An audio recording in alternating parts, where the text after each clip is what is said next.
Netcasts you love. From people you trust. This is Twit. Bandwidth for the Tech Guy is provided by CacheFly. CacheFly.com. Hi, this is Leo Laporte, and this is my Tech Guy podcast. This show originally aired on the Premier Networks on January 31st, 2015. This is episode 1157. Enjoy. Well, hey, how are you today? Leo Laporte here, the Tech Guy. Time to talk computers, the internet, cell phones, smartphones, home theater, all that jazz. 8888 Ask Leo, that's the number. Scott Wilkinson is going to be on in, not long, about half an hour, talk about home theater. He's just emailed me a picture from I think it was the second Tech Guy show. Scott and I met 10 years ago at the Consumer Electronics Show in 2004. And I was looking at the picture closely and I realized, oh, wait a minute. I had what passed for a smartphone in front of me. I had a Franklin Covey paper planner, with the to-do list and the tabs and all the special, life organizing features. And then I had a Nokia, the weirdest looking Nokia phone. I dimly remember having this. It was not a smartphone. And it had a dial. It had the numbers and the text and everything were buttons, but they were in a circle like a dial. Weird. And an iPod. And there you go. That's my smartphone. The only thing missing was a browser. Oh, and a laptop. There's the browser. We've come a long way, baby. Oh, man. Anyway, we'll talk to Scott in about half an hour. The other thing, I have seen the future. I had meant to talk about this last week. I have seen the future. I remember very much, very powerfully when I first saw a mouse, big screen, smartphone. Every once in a while you see something and you go, that's going to be important. I remember seeing the Newton for the first time. A week ago, Microsoft had its rollout of Windows 10, a big event on the 21st, 10 days ago, I guess. And we talked last week about Windows 10, and I'm excited. I feel like Microsoft kind of got some of its mojo back. Then they showed something that's completely unrelated that no one expected, something they've been working on for 5 years, completely in secrecy, and it blew my mind. They call it the HoloLens, HOLOLENS. And they kind of incorrectly call it holographic computing. It's not really a hologram, but what it is basically looks like sunglasses. Now, maybe you're thinking, oh, that's a virtual reality helmet. You put it on your head and then you interact with your computer. And we've seen these, Facebook very famously spent a few $1 billion to buy a company called Oculus Rift. And this is a helmet that you'd put on your head, and then you'd go into a 3D world and look around. This is not that. This is so much better. In fact, I've said for some time that virtual reality is not what we want. What we want, I believe, is augmented reality. And that's what these are. The idea is you can look through these glasses and see the world. The world looks normal. If you don't, as you wander around, you could use them, not even sunglasses. They don't even darken. You're walking around. You're seeing everything. You don't walk into tables and, you can see people coming at you. But when you turn it on and hook it up to your computer, the computer superimposes stuff on your space. So let me talk about some of the ways you might use this. If you're a Minecrafter, your kid loves Minecraft. They demonstrated Minecraft with the HoloLens. And you can interact with your Minecraft environment as if it's sitting on your coffee table. They showed a Minecraft portrait over the fireplace. Now, it's a real fireplace and a real wall, but if you look through the kind of imaginary Minecraft window, you could see out it. You can look through the windows of your little castles. You can build Minecraft stuff all over, interact with it with your hands as if it's real. But if somebody walks in the room, you see them, you say hi. They show another example, which I thought was really great, of a woman fixing her plumbing. And actually, Mary Jo Foley, my friend and Windows expert, has actually worn these. And she said, they showed us how to fix something. I can't remember what it was. So you're looking at the plumbing that's broken, and superimposed is instructions, pictures of what it should look like, of how to fix it. you can imagine this. It's kind of mind-boggling. You can drive a car with these, but you could see superimposed on it things like speed limits and information. I find this fascinating. I feel like it is the future of computer interfaces. The device they showed does have, and again, my friends Paul Thurrott and Mary Jo Foley, who were in Seattle and got to play with these products when Microsoft announced them 10 days ago, tell me there was a little backpack that was associated with the stuff, but eventually you won't need that. Designers could use it to design things. You look at a real thing and modify it. You could use it to play games.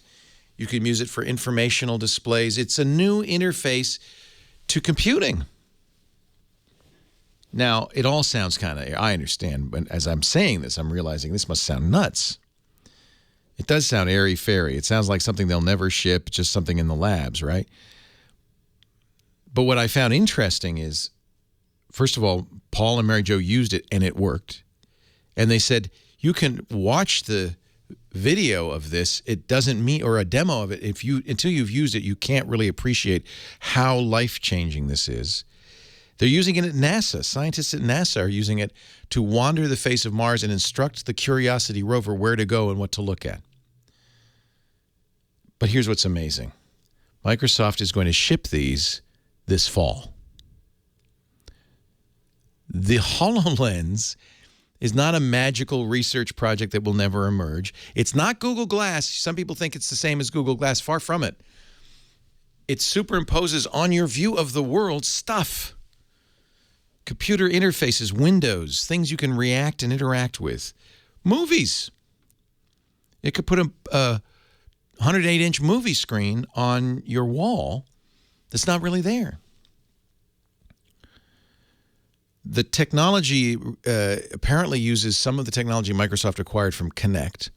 It's amazing that Microsoft has kept this quiet. You know all the leaks we hear all the time about new stuff from every major company. And, of course, Apple, which is considered the king of privacy and secrecy and keeping a lid on this stuff, stuff leaks out of Apple all the time. Microsoft somehow managed to do this, has been working on this for 5 years. They say over 1,000 people involved in the development of this. This was clearly a high priority project for Microsoft CEO Steve Ballmer. And I find this fascinating. And I have to tell you, having now talked with people who've used it, having looked at the videos, and by the way, Microsoft has a site. You can go find out more at Microsoft.com. Just search for HoloLens, HOLOLENS, and you'll find it. You can watch the video, which give you some idea of what this is all about. But again, I think until you experience it, it's hard to know. And I have to trust my friends, Paul Thurrott and Mary Jo Foley, who normally have both feet on the ground, are skeptical. They're not the kind of technology reporters who jump in with joy at oh, this is the greatest thing, and nor am I. I've seen a lot of things that have not panned out, and I've been skeptical of things like Google Glass and the Oculus Rift. This is pretty impressive. You look a little dorky, but not horribly so. I'd say less dorky than a Google Glass wearer. This is incredibly impressive. And I think the other reason I take this seriously is this is from one of the largest companies in the world. This is not, a fly-by-night startup. This is a company that has lots of resources. They've literally 1,000 people have worked on this and are working on this. And I think Microsoft has effectively said this is the future of computing. And we believe this is the future of computing interfaces. And I have to say, having been around for most of the big improvements in computer interfaces, touch, mouse,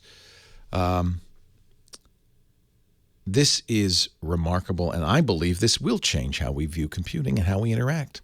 And the amazing thing is it's going to start this fall, something to watch with great interest. Forget watches, forget Google Glass. The HoloLens is a revolution. Just my 2 cents. All right, we're going to go to the phones in just a second. Leo Laporte, the tech guy. Your call's next. Leo Laporte, the tech guy. Time to take the tech calls. Heather Hammond, The Phone Ranger is here, as always, screening your needs, supporting your habit. Who should I don't know. Who should I talk to first on the show? Your nasty tech habit. Your nasty tech habit. Robin Lolo's having a nasty time with a new computer that he got for his girlfriend. Lolo. Where's Lolo? I want to live in Lolo. Hi, Robert. Leo Laporte, the tech guy. Lolo, Montana? Yes, it is.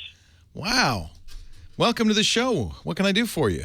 Well, I've waited a long time, and I have to tell you, you're the only person right now that I can think of that I'd wait an hour on the phone to talk to. I apologize, and I thank you for your patience. No problem.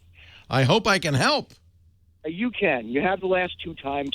This is even going to be more better. More better. Yeah. I bought my friend one of those Asus computers. It was one of the cheap $98 ones. Yeah. You get on Christmas sale, and it's great, except for one thing. I set it up for her, and then I went to bed, got up the next morning, and it was deader than, And I said, this can't be happening. It can't be, not even for a cheapo. So I called up Asus, and you want to know what they told me? You'll love it. What? They told me, you're having a static buildup. And I said, oh, okay. What do I do about said static buildup? And they said, we have this problem all the time. And what you do is you unplug it for 30 seconds, and then you plug it back in, and it'll be fine.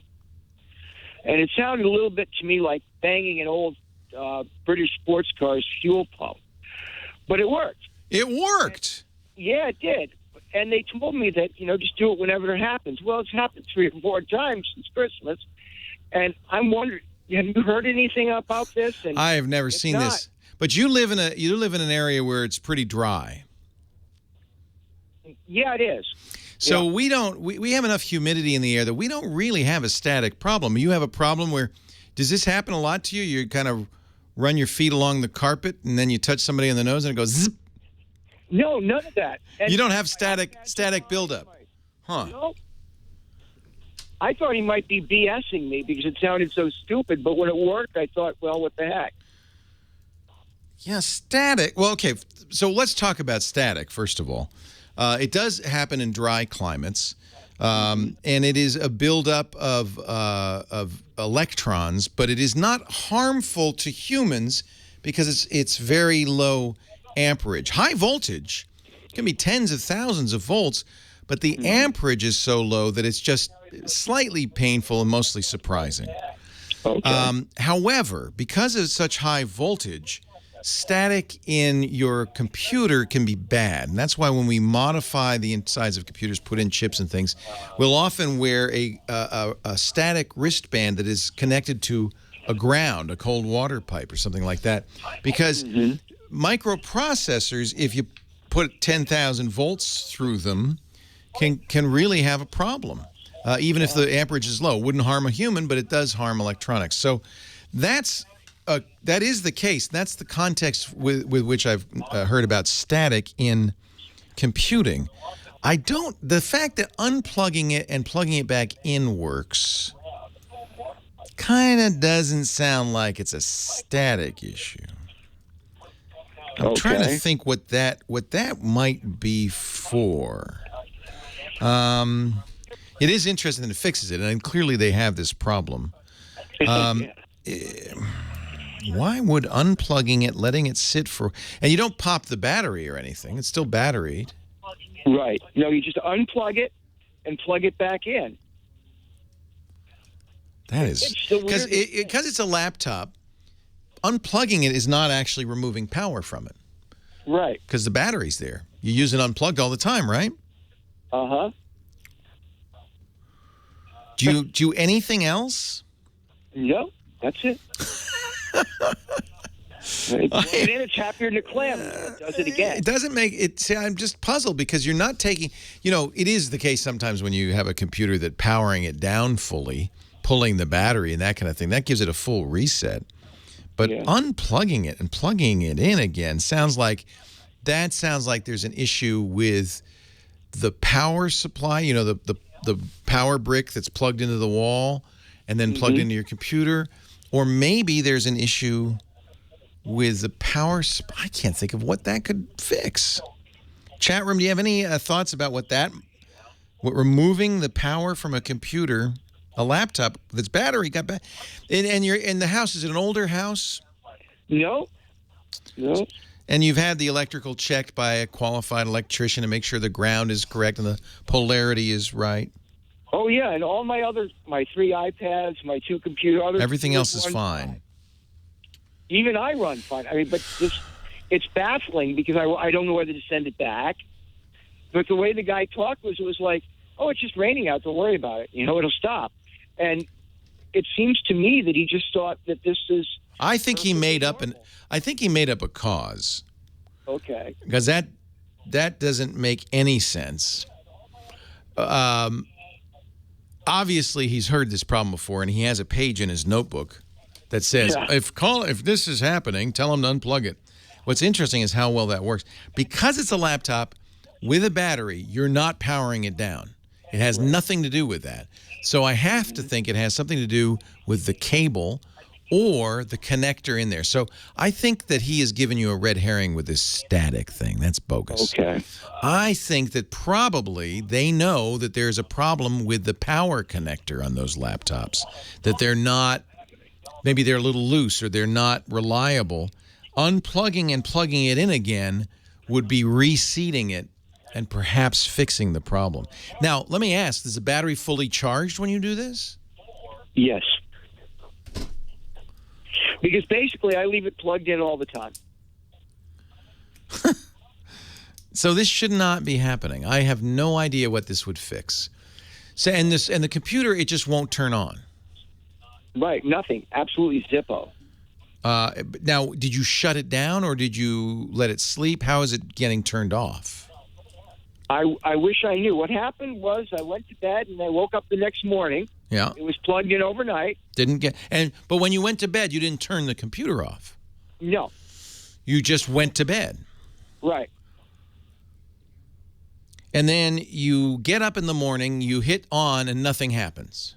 Precisely. You move the mouse, you type a key, nothing wakes up. It's off.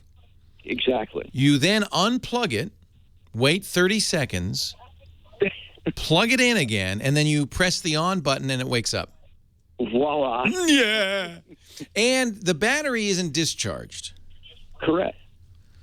I have no idea. Maybe somebody listening does. I'm sorry you waited for an hour for this answer, but I have no idea. I have to think that it's... Should I try and send it back? Yeah. What I think is the static stuff is BS. There's a problem with the power connector. Either the plug itself, you could try getting a replacement Acer power supply. They're not very expensive. Or the connector on the laptop, which would need to be replaced. That's the only thing I can think of. That is weird. Leo Laporte, the tech guy. Leo Laporte, the tech guy. We'll get back to the phones in just a second. But first, let's say hello to Scott Wilkinson. He is our home theater guru. Joins us each and every week to talk about home theater. Host of the Home Theater Geeks podcast on my network, twit.tv/HTG. He's also editor-in-chief at the AVS Forum. Hi, Scott. Hey, Leo. How you doing? Thank you for this picture that makes me feel so old. Can you believe that? I was going through my old photos from CES, and I happened to find the picture from when I was first on your radio show when we first met 10 years ago. This is, I think, at CES, right? It is. It's at CES. So this would have been the second Tech Guy show of all time. We are now on episode 1157. This was episode 2.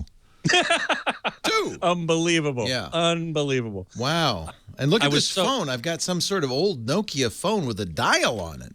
That is wild. That's, nowadays you watch a movie, it's not the ties or the hem lengths that date the movie, it's the smartphone or or lack thereof. Lack thereof. Yeah. Big giant brick that people are holding up. Yeah. Well, that's fun. Thank you. I'm glad you, I'm going to post that somewhere. That's really cool. We'll put it on our show notes at techguylabs.com. Sure. Sounds great. So each week, Scott answers questions for us in the realm of home theater. I know you have a couple. Fire away. I do. I have Matthias Uden from Sweden, actually, wrote in and said he's got a pair of Mirage OM6 speakers and some B&Ws as surrounds and an Infinity center. and he was wondering if it might not be a good idea to get the Mirage OMC2 center speaker to match those front, right, and lefts. And I say absolutely. That makes a ton of sense. I've always said that you want to match the front sound stage of a 5.1 or 7.1, a surround system. You want to match the tonal character of the front sound stage, which means the front, right, left, and center. And right now, he's got a center speaker that doesn't really match. And so when things pan across the front of the screen, the tonal quality is going to change as it moves across the screen. And getting this Mirage OMC2 center is really going to help a lot. Now, the interesting thing about the Mirage speakers, OM really stands for omnidirectional, and they send sound out in all directions. And so their placement is a little tricky. It's not ideal to put them up against a wall or into a cabinet or something, because sound is coming out in all directions. It's better if they're out in the open. So I hope he can do that. But if he does, then he's going to get a very smooth, even tonal balance across the front. And the omnidirectional character of these speakers is kind of interesting because it sends sound out into the room in all directions. It bounces off the walls. It has a kind of a specific, unique character to it that a lot of people really like. It sounds very natural. It can, anyway, depending on where you put them. But I think that that's really actually a very good idea. So I'm encouraging him to do that. He also wants to upgrade his AVR, his AV receiver, and he was looking at the Onkyo TX NR636, which he says gives you a lot for the money, and it's Atmos compatible, which is exactly right. Lists for under $700, $699, and it gives you the ability to do Atmos, which you and I have talked about before, in which you can either put speakers on the ceiling. Well, let's get this clear. You've talked about before. I've mocked before. Go ahead. Yes. You have mocked Let's it be before. honest. All right. I was trying to be kind. Because you're trying to put speakers on the what? Say that again? On the ceiling. Okay. Now, you don't have to put speakers on the ceiling. You can buy speakers that fire upward from your normal speaker positions that reflect off the ceiling and bring sound down from above. You have to have a certain type of ceiling. You can't have a vaulted ceiling. You can't have a lot of acoustic treatment up there. It's a little bit restrictive, but I hope to get you into a room with Atmos at some time and hear this system. It's not fair for me to mock something I've never heard. I agree. I'm afraid not. I have to say it's not. I am going to come up there into your area, and I'm going to take you down to Dolby in San Francisco, and I'm going to sit you down. I'm going to let you listen to this, and I'll bet you I will change your mind because it is amazing. Now, somebody in the chat room is saying, I'm sure it sounds great in a theater, but wouldn't it be pretty hard to get it right in a home? I mean, it's hard enough to get. No, not at all. In fact, Atmos is pretty forgiving and as Dolby says, robust. They do have a particular speaker layout that they recommend that is preferred, but you can really get a strong sense of envelopment and immersion, which is really the point of Atmos. Yeah. Within a home theater, in a normal-sized home room, not a gigantic theater. I mean, it sounds great in a big theater, but in a big theater, you've got, 12, 15, 18 speakers overhead, real speakers overhead, because you've got several hundred seats. In a home theater, you've only got a few seats, right. Even in the biggest, maybe 6 or 8. So you put 4 speakers overhead or 4 of these up-firing, what are called Dolby Atmos-enabled speakers.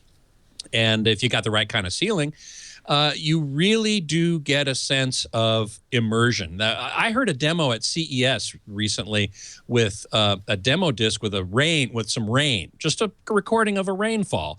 And they switch between 5.1, which is normal surround, and Dolby Atmos, which is overhead. And the difference is so blatantly obvious and so much more effective when you have these sounds coming from overhead that it's very well worth it, in my opinion. It's fantastic. So this Onkyo 636 receiver only has the capability of doing 2 speakers above you, not 4. I prefer 4. But I got another question actually from John McMahon, who asked the same question. He says, I like this Onkyo NR 636 AV receiver because it's got this Atmos capability. And he wondered whether or not the rear or the zone 2 speaker outlet might not be able to let him do 4 speakers on the ceiling. And the answer is no, unfortunately. This particular AV receiver lets you power a pair of speakers in another room, you know, for party mode or whatever. But it will not switch them to allow you to have 4 speakers in your main room. It's really dedicated to a separate room. So what you can do with this receiver is put a 5.1 system around you, as you normally would, and 2 of these Atmos speakers above you.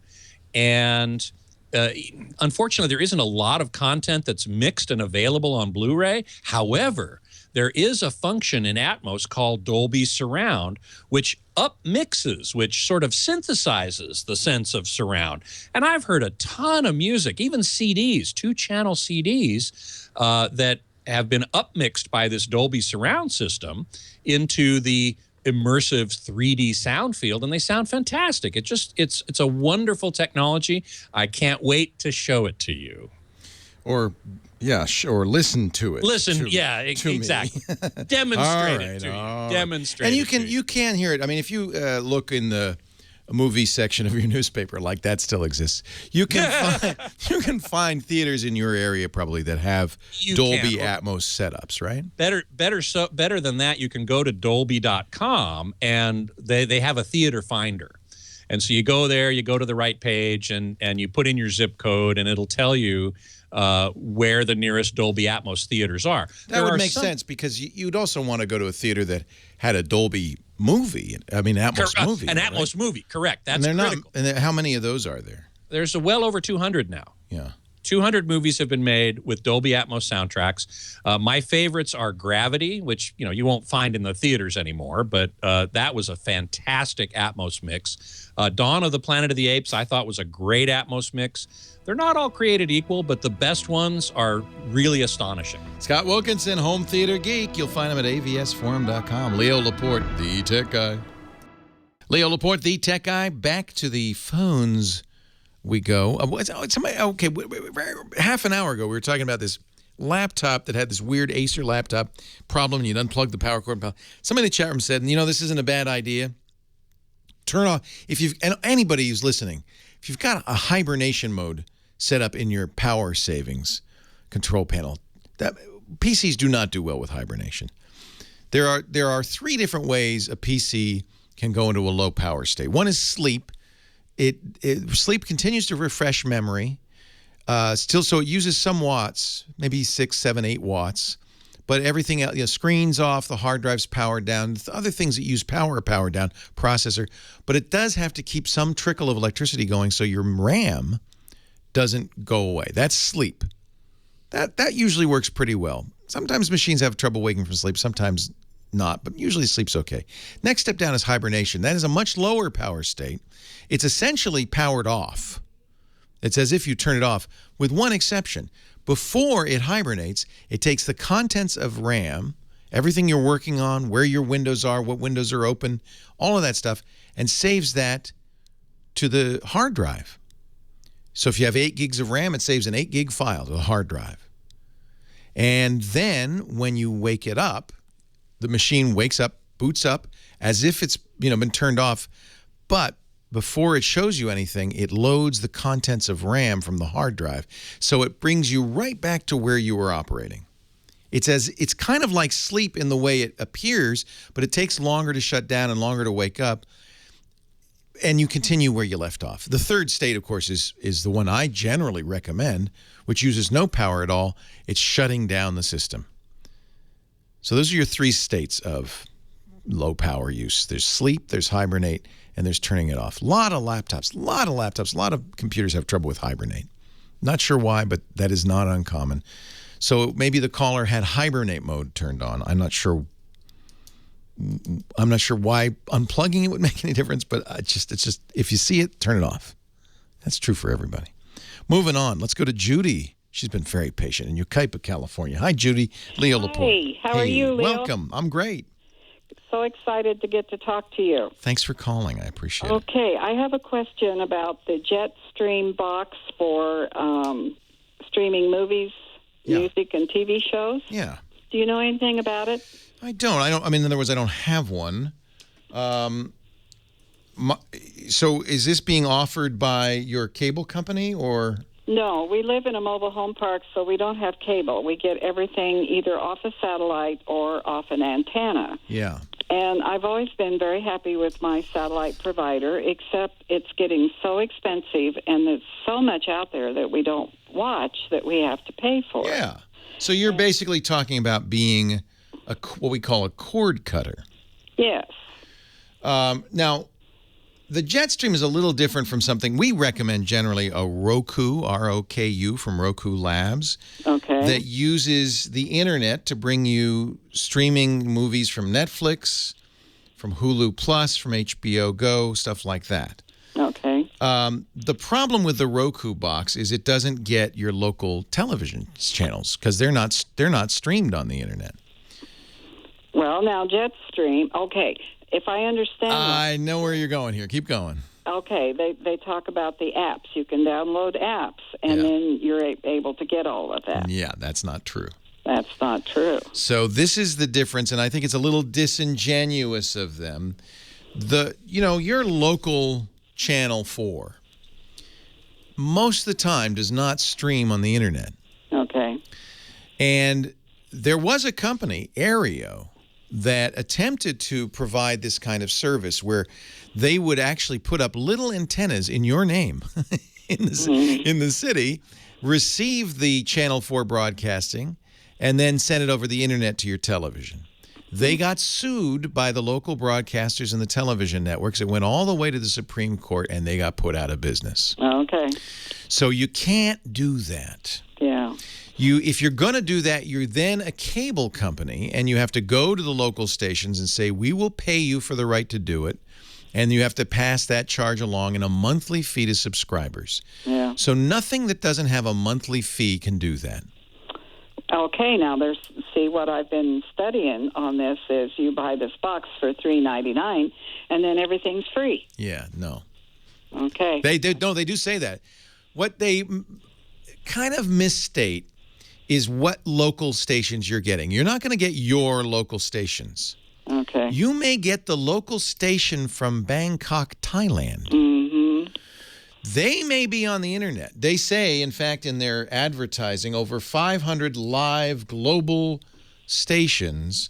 Those are global, worldwide sporting events. This is a kind of a common, I don't want to say scam, but it's a kind of common dealio that you'll see sometimes on the internet, satellite TV on the internet. Yeah. All the sporting events, but it's not sporting events you want. Okay. It's not the NFL, it's the cricket league. Because I've been trying to get an answer from somebody. Yeah, they won't tell you. My husband watches two specific channels, and it's the Western channel, the old, Yeah. all those old, he'll spend all day. Love those. Me too. And also the CBS Sports News for the professional bull riders. Yeah, that's great. And that's probably on your local. No, well, it's on the... Let me put it this way. First of all, this is overpriced. You can get a Roku box for $99 and get everything that you get on this box. Okay. And that's what I'd recommend. You do need high-speed internet. Yeah, I understand that. Any company or channel that puts itself on the internet for free for streaming, you can get. But if they're not on the internet free for streaming, if CBS bull riding news is not on the internet, if you cannot find that on the internet, you won't be able to put it on this box. Yeah, okay. Now, I'm looking, and it says, somebody's saying that they do put up an antenna on this thing, which is weird. Yeah, so built-in Wi-Fi and an external antenna. So this relies on you getting good quality local stations. Do you where you are? Well, we get ours through our satellite service. Yeah. Yeah. But if you put an antenna on the roof, what would you get? I'm not sure. Yeah. Because we've always just had that. I know we're at least 40 or 50 miles from L.A. Yeah. I don't recommend this because it's kind of a bill of goods they're selling you. They do require, if you want locals, that you put up an antenna. But if an antenna worked, you could do this yourself. You don't need this. Right. The reason you have cable or satellites because antenna doesn't give you reception.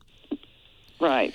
If you are in an area where you can receive over-the-air reception of your locals, you're golden. Get rid of the cable. You don't need that. Everything else you get over your box. Now, there are some gotchas on this. For instance, they say they support HBO Go, but guess what? HBO Go won't work unless you have an active cable subscription. Oh, okay. So cross HBO off the mix. Yeah. Google Play will work, but you're buying streaming content over Google Play. Yeah. Netflix, you have to pay $7.99 a month to Netflix. So Hulu Plus, you have to pay $7.99 a month to Hulu Plus. So really, these guys are I think, selling you a bill of goods. Yeah. It's an antenna plus a Roku box. You could do that yourself for $99. Yeah. Pay and never again pay more.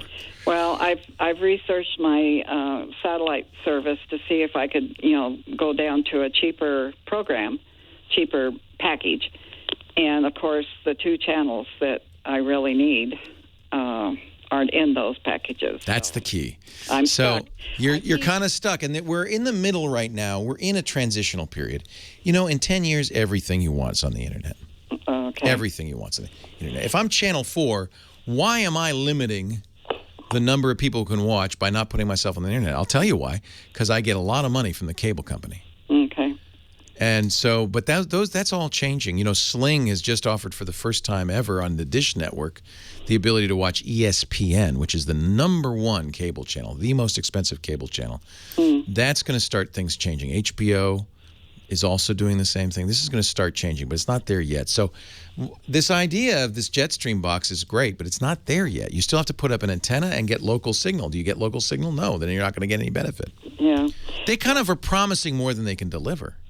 What I've suggested to my satellite company 2 or 3 times is please come up with some type of program where we can pick like 15 channels. Oh, a la carte. Yeah. And you're not alone. You know how everybody wants that. Yeah, why don't they do it?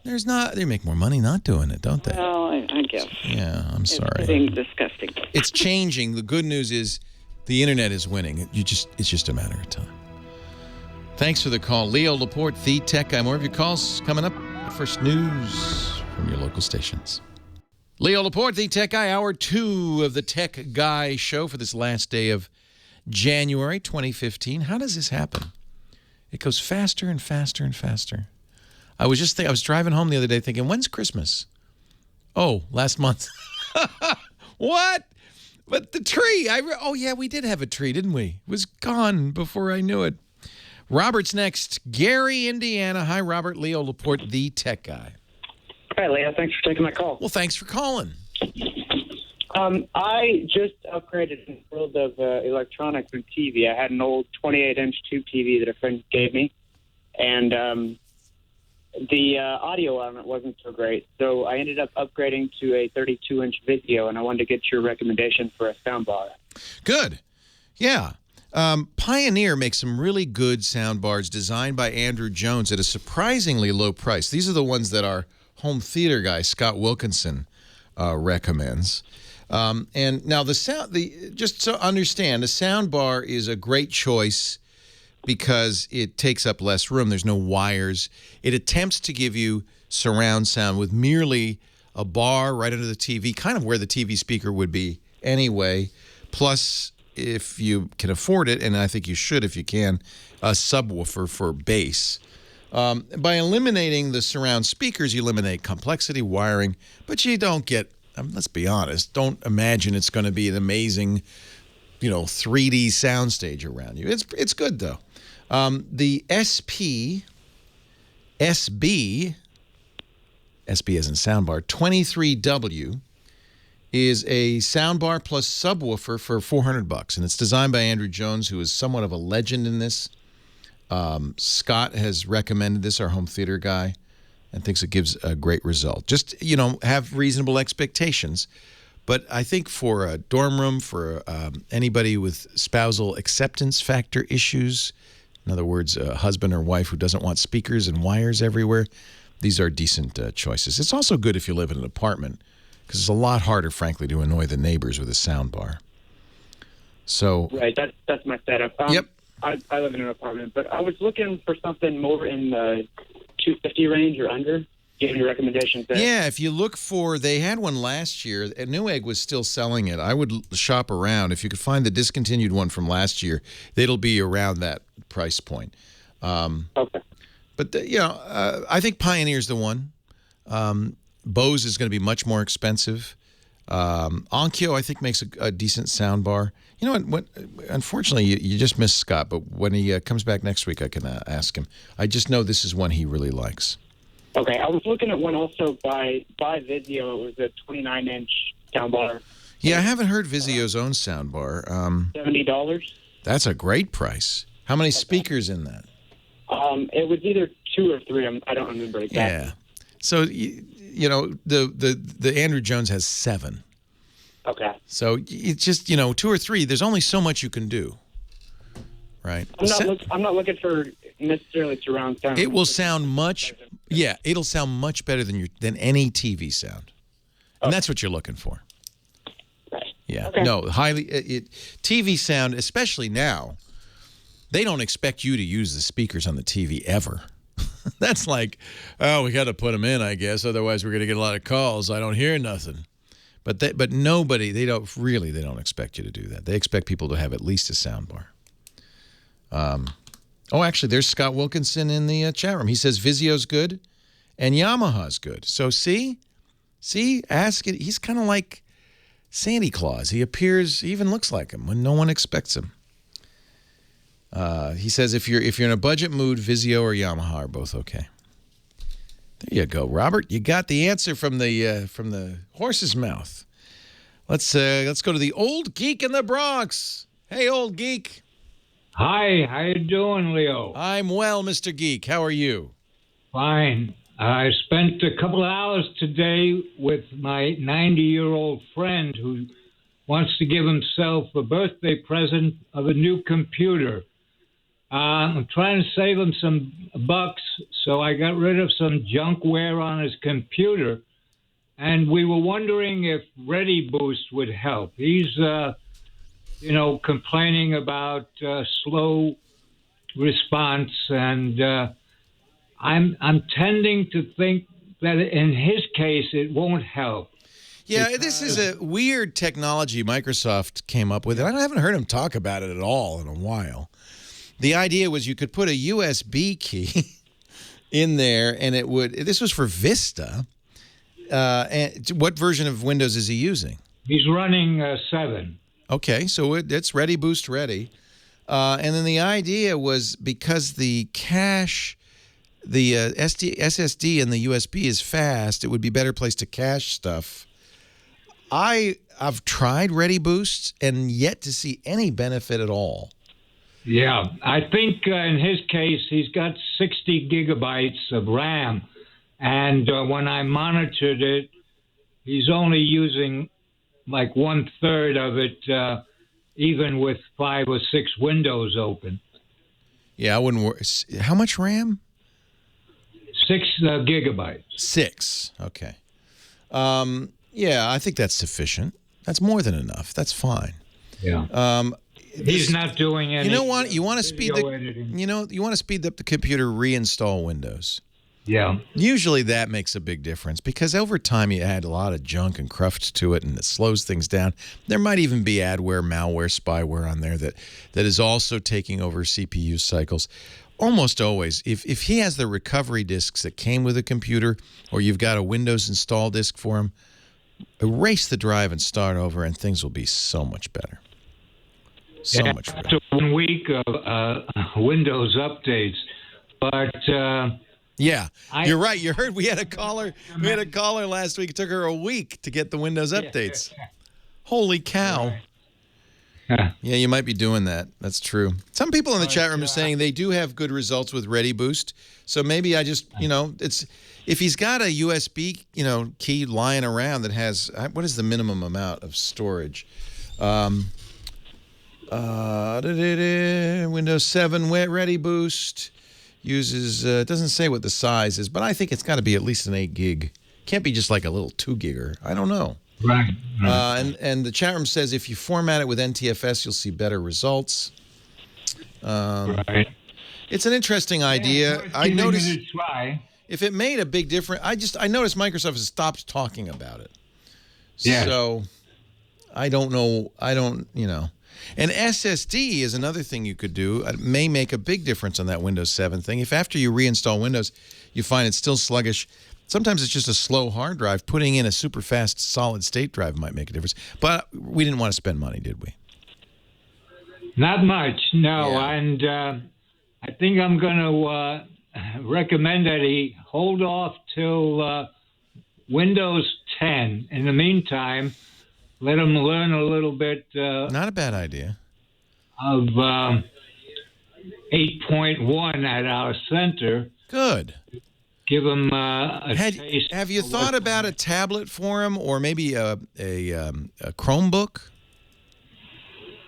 That's a possibility. I think a lot of seniors. My mom loves her iPad. She's 83 and thinks the world of it. Yeah. I'm sorry, Mom. I just made her a year older. She's 82, and just think. I'm sorry, Mom, and thinks the world of it. So I think for a lot of seniors, something simpler that's easier to use might be a great choice. Because I bet mostly he's doing surfing and email, right? I mean, he's not designing rockets, or is he? No, and no video editing or gaming. Yeah. So, I think probably when it comes time to buy, it'd be silly to buy a big Windows system. He doesn't need that. Get him a Chromebook. Or if he has poor eyesight and he wants a bigger display, get him a Chrome box, which is a little box that hooks up to a large display. And I think that's going to be so much better for most people. Hey, thanks for the call, old geek. Leo Laporte, the tech guy. More of your calls still to come. Stay right here. Leo Laporte, the tech guy, 8888 Ask Leo. Back to the phones we go. And Mike in San Antonio. Hi, Mike. Hi, how are you? I'm well. Welcome to the show. Thanks for hanging on. No problem.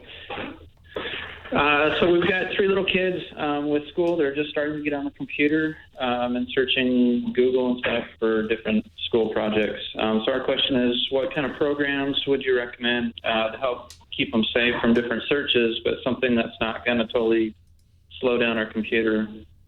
Yeah, so they're very little. They're like 5 and 6. Well, our oldest is 10, and then we got 7 and 3. Well, I'll just warn you, what happens about age 13 or 14 is they figure out how to bypass restrictions. So the restrictions are great for younger kids. And in particular, because you don't want younger kids to stumble on something. And the internet is full of things, repulsive things you don't want anybody shouldn't have to stumble on. So here's one thing I'd recommend. And this, do you have, the way you're connected to the internet, do you have a router? We do. Okay. So you could put things on the individual computers, but it's easy to disable, and it's not effective. I'm not crazy about internet filters in general because they often block things you don't want them to have blocked, and they, like the Library of Congress, but they don't block things that you really wish they would block, and they're just not super effective. But there is a system I really like, and I used it with my kids. It's called OpenDNS at opendns.com.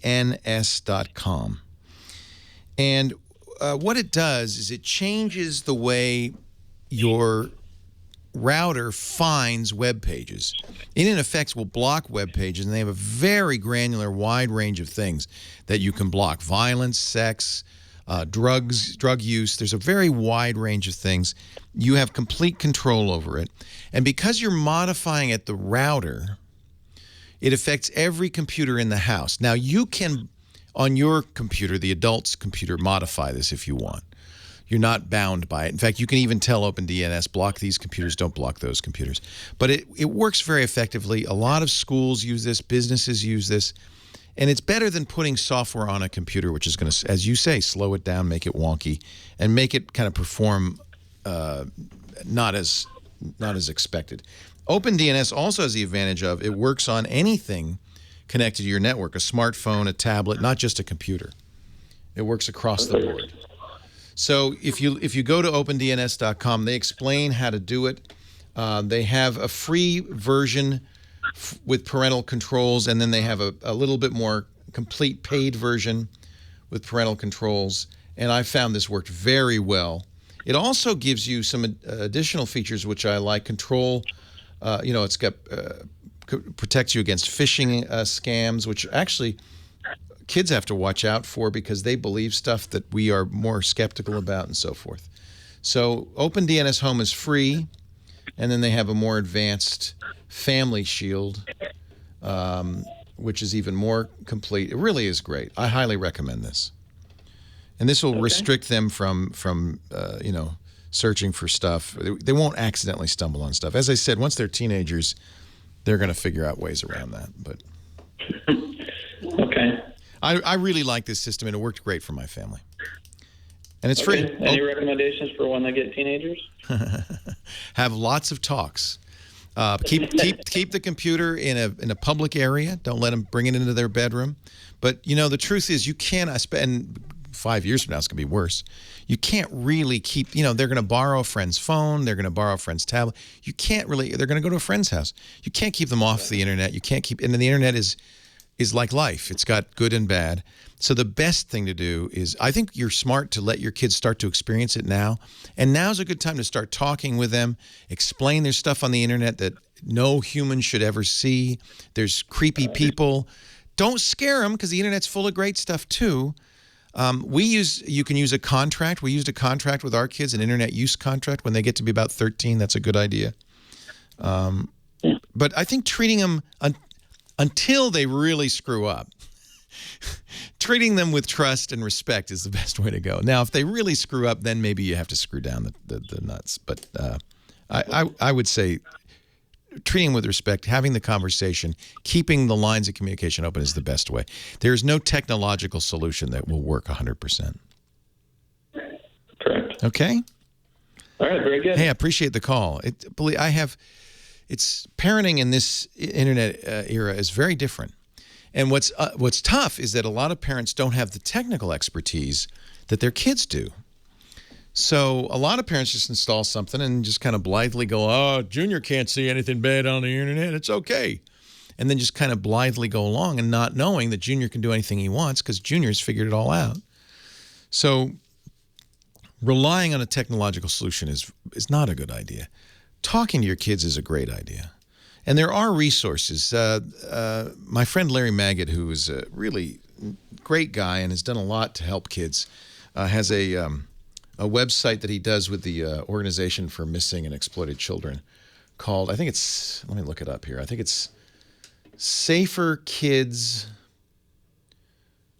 or maybe it's Safe Kids, safekids.com. Larry's done a nice job. Digital citizenship, online safety, and civility.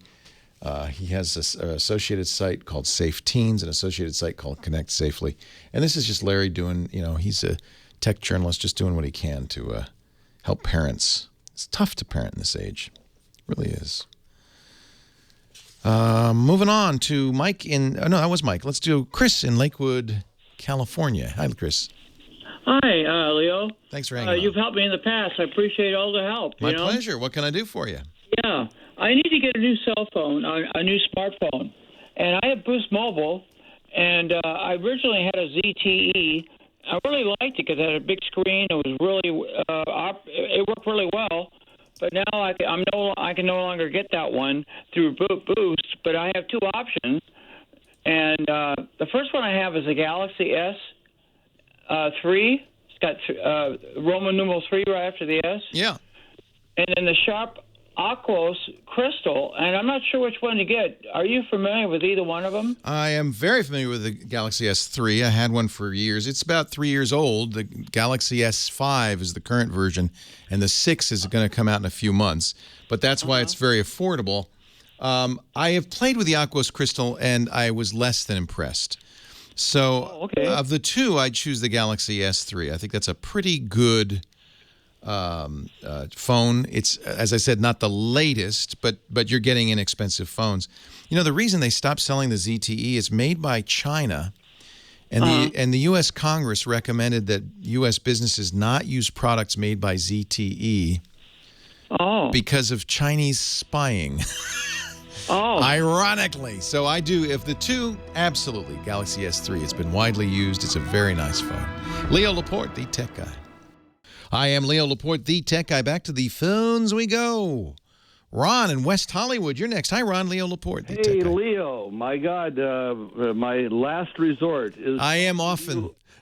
Anyway, my network adapter. I have a Dell, it's a Dell Studio, and the network adapter has failed for some reason. I've talked to everybody, including the guys at DSL, and they've given me certain instructions and directions. And the one thing I did is I downloaded the driver from another computer that I have onto a thumb drive and uploaded it to this to the Dell and unzipped it and all the other things. Anyway, if it's broken physically, no software is going to fix it. So what Dell's doing is saying, well, let's try some other software. Right. But it sounds like it's broken. I took I took the computer apart. I'm pretty good at this. Wow. Anyway, you're a brave man. Yeah, I'm a brave man. But the network adapter, the Ethernet receptacle, is part of a three-way, two USBs and one one network. And it's all soldered to the motherboard. Yeah, exactly. All soldered to the. So to fix it would require replacing the logic board. I was thinking, yeah. So I think that's probably that's not going to work. That's the question is take it in and have it changed out. No, I've got about 8 computers. Don't worry about it. They make USB network connectors. Well, that's what I was thinking. Yeah. I was thinking maybe I could just buy a network connector, they're plug it like in. $12. Yeah. And that was my idea also. I have it written down right here. That's the fix. A network connector. You're smart. You don't need me. I'm not your only hope. The thing plugs in. I don't need you. Anyone in particular, or just? Well, I'm looking at one from a company called Cable Matters. Now, this is nice because it's USB 3. Your Dell Studio is not USB 3. It's older. It is, correct. But USB 2 is fast enough for 10 megabit Ethernet, which is what you're going to be using it for. So I would say just, you can go to monoprice.com. Use them many times. Yep, they're great. They make them. Okay. USB to Ethernet, and that's going to work absolutely every bit as well as the one in your system. You'll have to have a driver for it. It'll come with a driver, and well, that's fine. That's exactly that was my thought. Instead of taking it in and spending the money for a computer that I bought in 2009, I think it was. I had one of those Dells. I loved it. The Studio 16. I loved it. It was a great laptop. I'm impressed that you could take it apart. Oh, well, this is not a laptop. This is this is a tower. Oh, it's a desktop. Oh, okay. Yeah, it's a desktop. All right. Then you can also buy, and it would be faster than USB, but more expensive, a card that would go in the PCI slot that would do the same thing as well. So I can. Well, which way would be the better way to go? If you really want the most speed, go PCI. But frankly, I think USB is fine. It's easy.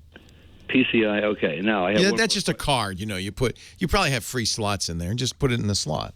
Yeah. That's how we used to do it before computers came with Ethernet. I remember. You remember that? I've been around a long time. In the old days. And they're cheap too. They're probably as cheap as a USB connector. And that's exactly what I'm going to do. Now, I have one more question for you before I let you go.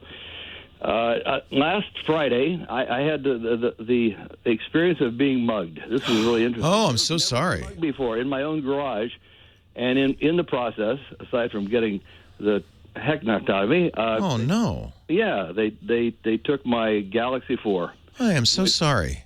Yeah, well, I am too because. Is that all they took? I'll send you a photo. Well, they only took the phone. It was a drunken Australian guy. And the guy's a nitwit because the phone is worthless, and the assault you is risking long jail time. Yes. Well, what a nitwit. And then they let him out on bond, on a $30,000 bond. I said, how could you let this guy out? It was attempted murder in my estimation. Yes. And they let him out. And so the detective, he doesn't know why they let him out, but they did because they have too many people, too many criminals. They got no room. Did the guy go back to Australia? Did he disappear? Did he run? Well, they anticipate he probably has hightailed it to Australia, and he'll probably forfeit the $30,000 bond. That's what they anticipate. And I said, well, that's great. That helps me out a lot because I'd like to press charges against this guy for the damage that he has done. And it was a pretty good little battle. I am so sorry that happened. Next time, just give him the phone.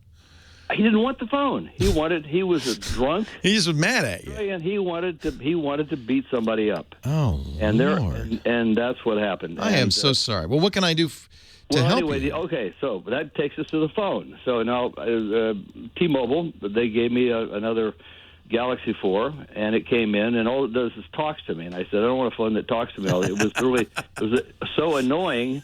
And I took it to T-Mobile, and I said, look, this phone is useless because all it does is talk. And they said, well, it's defective. So send it back, and they'll send you another Galaxy 4, and I want to trade it in on a Galaxy 6 if it's as good as they say it's going to be.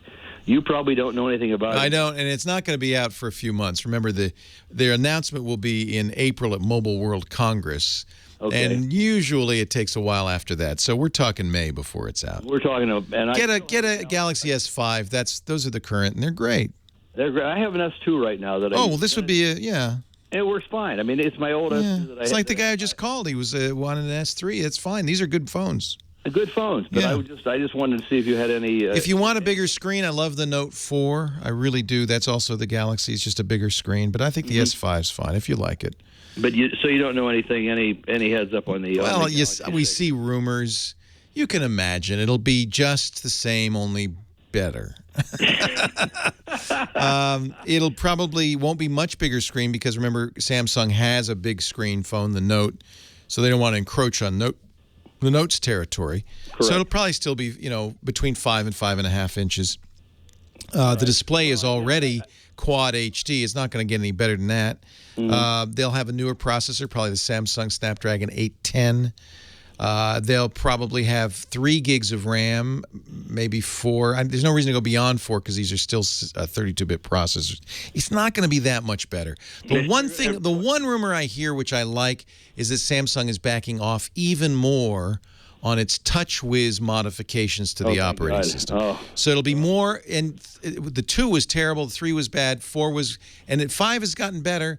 The Note 4 is even better still. I think the Galaxy S6 will be pretty close to vanilla lollipop Android 5.0, and that is definitely a good thing. So I would say for that alone, the Galaxy S6 will be a phone to look at. But I think the S5 was fine. Yeah, I thought I'd put the 4, the one they sent. Well, now I have to send it back and get another one. But I thought I'll put it in the drawer and let it sit there until the 6 comes out, and then take it and do the jump which they have with T-Mobile and go to the 6. So anyway, I want to come and see you. And Heather said I have to make a reservation on email tickets at twit.tv. And the only reason is there's only room for about 5 people in the radio studio. It's a little smaller than the big studio, so for that show we do limit. But easy, just email tickets at twit.tv. And if you forget, we'll jam you in here. We'll put you on the floor. I'm an old veteran of Sonoma, Napa, blah blah blah. I know Petaluma quite well, so I love the area.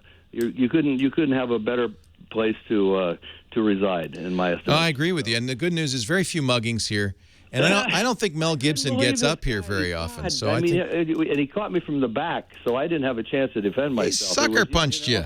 Yep, sucker punched me from the back, and that takes you out real fast.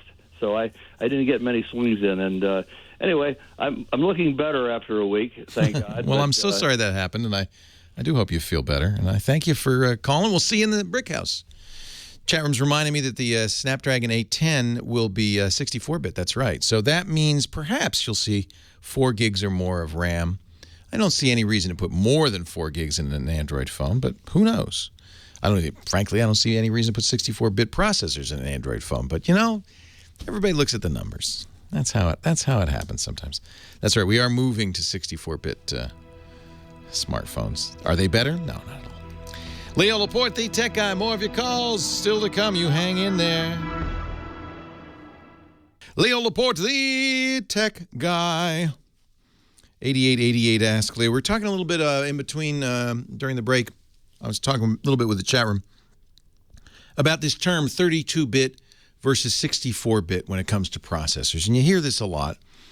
We went through this with desktop computing and laptop computing. The Intel processors were 32-bit, and then they came up with 64-bit processors, and we've made that transition now. The transition, it's a little rocky. You got to get a 64-bit operating system, and some software may not work. You might have to work incompatible. They're just issues that come up. And boy, though, I have to say, you notice how much faster 64-bit desktop computing is. No, you didn't. No, that's because it isn't. It's a number. And so now we're going to go through the same thing with smartphones. Apple started this. They went to 64-bit with iOS 7 and the iPhone 5S, I think it was. Their A7 processor, 64-bit. Android's been lagging behind because there haven't been ARM processors, 64-bit ARM processors, but they're about to emerge. As we mentioned, the Qualcomm Snapdragon 610 will be a 64-bit processor. So you're going to see this same kind of hype over 64-bit in smartphones, where it is even sillier. In my opinion, it's a marketing term. What does 64-bit mean? It means it's the size of the register, which is a part of a microprocessor that holds information being processed. So it means it can hold a larger chunk of information. 64 bits, that's 8 bytes. Now, the funny thing is, 2 bytes is sufficient to represent every character, everything. Most of what you do is about text. 2 bytes is plenty. What do you need 8 bytes for? Well, I guess it's useful if you're blasting large amounts of stuff on the screen, not color, but maybe images. It's mostly what you get is a larger memory space, more RAM. But again, we're on smartphones. The iPhone is I believe a 1 gigabyte device. Most Android phones are 1 or 2 gigabytes. Most Windows phones are 512 megabytes to a gigabyte. 64-bit processors means you can go to 4 gigs and higher. No one's making a 4 gigabyte RAM smartphone, but they will. Prices will go up. You'll have more RAM. Very little evidence you need it. They won't be faster. In fact, in some cases, bigger registers mean slower.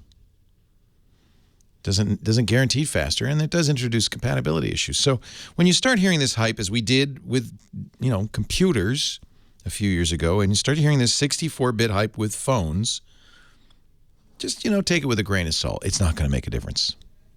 It really isn't. Everything will be 64-bit eventually, and you'll get a 64-bit phone, but the skies are not going to open up. Angels with trumpets are not going to appear because you have a 64-bit phone. Back to the phones we go. Our phones are like 6-bit. They work fine. And we were glad. Bradley in Pensacola, Florida, Leo Laporte, the tech guy. Hi, Bradley. How you doing, Leo? I'm well. How are you? Good. How come you're 20 degrees warmer over there than where I'm at? What's the temperature in Pensacola? I thought Florida was hot. It's 50 degrees over here. Holy moly. Well, that's about what it is here. I'm inside, That's the difference. Well, you're looking at my thermometer in the studio, but outside it's more like 55, 60. Actually, we got to 67 yesterday. We had a nice balmy day yesterday. It was beautiful. I went to the beach. I know everybody in Boston's going, I hate you, Leo. I hate you Florida folks, too. Well, I'm sorry that you're having such a cold day in Pensacola. Well, it's not too bad. I went walking today, so it was nice. What can I do for you? Yeah, I got 3 small questions for you. One of them you've already answered about the Galaxy S6. When do you think it might come out? We're sure that it will be announced at Mobile World Congress. That's where the S5 was announced last year. Samsung will probably have an event. The only question is, how long after announcement does it come out? Rumors are strong that it will come out shortly. So I'm thinking April. Okay. Maybe March. That's when Mobile World Congress is. Maybe April. Not much later than that. It's really it's become a very competitive space, hasn't it? And Samsung, I'm sorry to say, had a very bad year. Their phone sales have plummeted. So you can bet the S5 was a big disappointment. So you can bet they're putting their resting their hopes on the S6, and they'll do some things to get attention for the S6 because they need to sell phones. The problem is they were dominant. It was Apple and Samsung. And then for some reason they just started slipping, and there's a lot of competition. I don't know what it is, but there's a lot of other choices out there, I guess. And Samsung is no longer the dominant player it was. Was there any new phones that came out in the Vegas show when they had it in January? Yeah, a few companies announced phones. LG announced some phones, but that is no longer the big phone event, the Consumer Electronics Show. The big one is now in Barcelona in the Spring Mobile World Congress, and because mobile. See the mobile, get the mobile in there. It is the mobile event, and you wouldn't really think that these guys would all want to announce at the same time. For some reason, they do. So I expect we'll see new phones from HTC. We hear there's a new M8 coming from HTC, or maybe they're going to call it an M9. That should be very interesting. I like their phones. Those HTC phones are great. So I'm looking forward to that. This is, by the way, March 2nd through 5th, just a couple of months away. Not even that long, about a month and a week away. So this is not even that long. It's a month away. So this is going to be something. If you can hold off for a month, I'd wait and see what's announced. CES, nothing really special. Okay. What about using alcohol on cleaning your screens on like your TV? Do not. Most modern screens are coated. Alcohol can dissolve that coating. You should use screen cleaners designed for computer or television screens. They're much more mild. Okay. I do not recommend alcohol at all.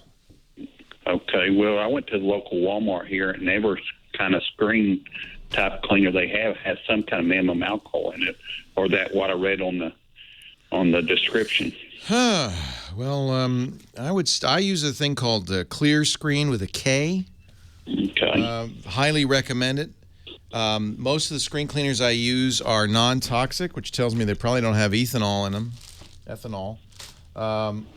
Maybe there's a little bit of alcohol or a certain kind of alcohol, but frankly, you don't want anything you don't want ammonia, you don't want alcohol because it'll strip the coating. In other words, Windex is out. And I would just look for, Clear Screen, Klear screen is really great from Meridew Enterprises. Okay. You could buy it online, clearscreen.com. Okay. Thank you. And You're welcome. The third question I have is I have a house plan of my house, and is there an app that you can turn around and get where this is saved in JPEG, and you can turn around and get an app where you can maybe play and take in and out the walls or change things around in the room? Do you know an app that's something like that does that? So you like planning for a remodel? Yeah. Yeah, they're great apps on the iPad. There's one I used I loved. You'd actually take a picture of the corners of the room, and it would measure it and create a 3D model of the room, and then you could put furniture in it. You could change the color of the paint. But these were all on the iPad. Do you have an iPad? No, I have an Android. I have a Galaxy. Yeah, I don't know. I don't. I haven't. I should look. I haven't looked. Let's see. I have the drawing on saved in a JPEG on my computer or on my tablet. All right. And I was wanting to where I could turn around and actually not take the dimensions of the room, but actually take the dimensions or actually take the picture and move the walls in or out, or different stuff like that, so I can kind of get a more familiar.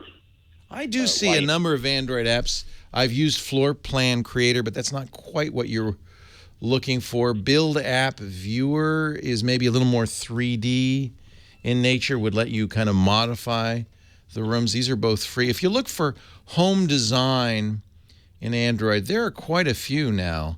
This is good. Android's kind of catching up. This was a category dominated by the iPad for a long time, but now that Android tablets are a little more respectable, I'm starting to see some choices. So just do a search on play.google.com for home design. I see some interesting stuff. Leo, thanks for the call. I appreciate it. I'm going to take a break. More of your calls still to come. Another hour to go of the Tech Guy Show. including our GizWiz segment. You stay tuned. I am Leo Laporte, the tech guy. Where there are calls, where there are computer problems, I shall come to the rescue. Alan in Los Angeles. Leo Laporte, the tech guy. Hi, Alan. Yes, hello. Hi-oh, with a cloud of dust and a mighty hi-oh motherboard. Indeed, thank you. When I listen to it, it's a wonderful joy. I'm getting punchy, that's all. What can I do for you, Alan? This is great. Okay, so I'm looking, think microphone, think for like a webinar to record it, think $100 range for Windows 7 is the laptop I'm working on right now. Okay. And looking at for a microphone and actually the best system to record it into. Are you going to be shooting video, or is it just audio webinar? Think audio for right now. Okay. And you don't mind then having a desktop stand or an arm with the microphone? In other words, you're not looking for a lapel mic.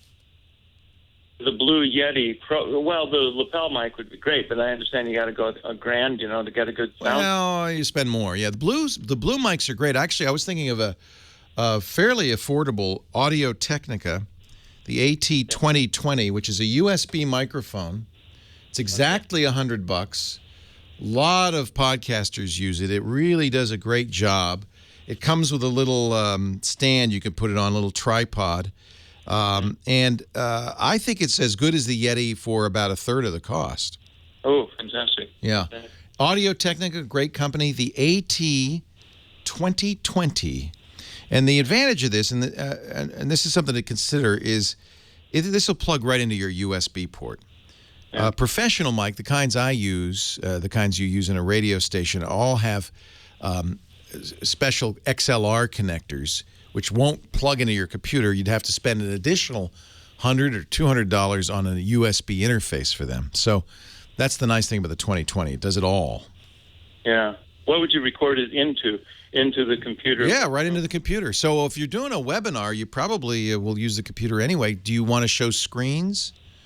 That'd be ideal, yeah. Yeah, so you want screen recording software that will record your audio through this mic and the screen that you're showing. So you can show a PowerPoint presentation, or if you're showing people how to do stuff, you can actually do it on the computer and record it, that kind of thing. Suggestion for that? Windows or Mac? Windows. Yeah, TechSmith, TechSmith, makes two products for this purpose. One expensive, one less expensive. Probably the best known less expensive one is Snagit. Mm-hmm. And then the expensive one, which has got every feature you could possibly want, is Camtasia, but that's a little more expensive. But these are amazing programs. And one last spin on it, to record both sides of it, like if I had a phone interview going on. Yeah. Now we get more complicated. Ooh, okay. So Skype by itself does not record both ends of a call, at least last time I checked. It will only record your interview subject and not you. So you'll need a solution that will allow you to record both ends. Now, a good screen capture program might do that, but I recommend a program called Pamela, which is a Skype call recorder that does record both ends.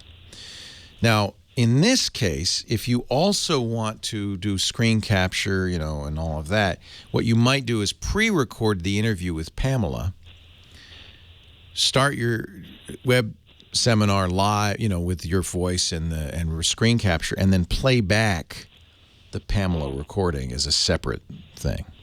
Wow, excellent. I so appreciate you, man. Well, I'm glad it helped. What's the seminar going to be in? Well, it's going to be first on health and wellness type of topic. Great. Yeah, it's nice to have screen because then you could show PowerPoint. Yes. Yeah. Yeah, I like that. And there's even some programs. I don't know if Camtasia will do this. It'll let you use the camera in your laptop to record a little inset of you. People like to see your face as you're talking. So they could see you, they could see your presentation. Yeah, maybe your face. No, nobody wants to see my face. Hey, thanks, Alan. I appreciate it. Thank you. Take care. Let's go to Honolulu, Hawaii. Michael on the line. Hi, Michael. Thanks for calling. Hey, I have a question. A few weeks ago, you were talking about speakers. Back in 1967, when I was in Vietnam, I purchased 2 Warpendale speakers. Oh. They're huge speakers. They have 12 inches in them. And I still have them, and they're really in great condition. They probably suffered a little during the 60s because I probably played them a lot. You rocked and you rolled. Yes, I did. Yes, you did. And, I'm wondering whether I should just... I know I could sell them for a pretty penny You now. sure can, because they're classics. Yeah, and they're sand-filled. They weigh 110 pounds Oh, each. man. Don't sell them. Keep them. What are you, nuts? So they're worth hooking up to a modern-day stereo? Hell yeah. Okay, I'll tell you why. Physics doesn't change. From 1967 to now, the rules of physics still apply. And the bigger the cone, the more air it can move. Those old Klipsch horns, the Wharfdales, all of those, they were great speakers. The beautiful enclosures. I think that those are classics. They're well broken in. As long as the cones haven't dried out or cracked, you don't hear any buzz or distortion, right? No, actually, they're very crisp. They're going to be as good as anything you could buy today. Yeah, because they're so nice, every time I've moved, I've kept them more or less as furniture. Good for you. I'm impressed. They got pecan cases on them. And you know what? That's a treasured memory from your youth. This is something you've listened to your whole life. Why sell them? Now, if you wanted to, I'm sure there's a few collectors that'd be glad to come and get them. But okay. I think you're not going to look. There's a lot of new technology. Those things. One of the reasons they're so heavy, they're moved. The magnets are iron. They're ferrite. And they stopped doing that because they're heavy. They couldn't ship them. So now they use modern, rare earth magnets that are much lighter. They're much better magnets. But that doesn't make them better necessarily. It doesn't make them better speakers. What makes a great speaker is not so much the magnet or the technology used to move the cones. It's the enclosure, how well designed it is. Those were classics. I wouldn't change a thing. You're doing great. I'll keep them. You don't need no neodymium rare earth magnet speakers. You can keep your gold tweeters. I got big speakers. On the same line, also, I probably purchased, when turntables were going away, I purchased 4 or 5 Shure styluses. Are they better than the modern ones? I know no. No. No, I mean no, I wouldn't. There's in fact I would guess that turntables have gotten better because the only people who buy turntables are audiophiles. So the cartridges, which include the stylus, the turntables themselves, I would suspect are actually better these days. That's an example of physics is not helping you.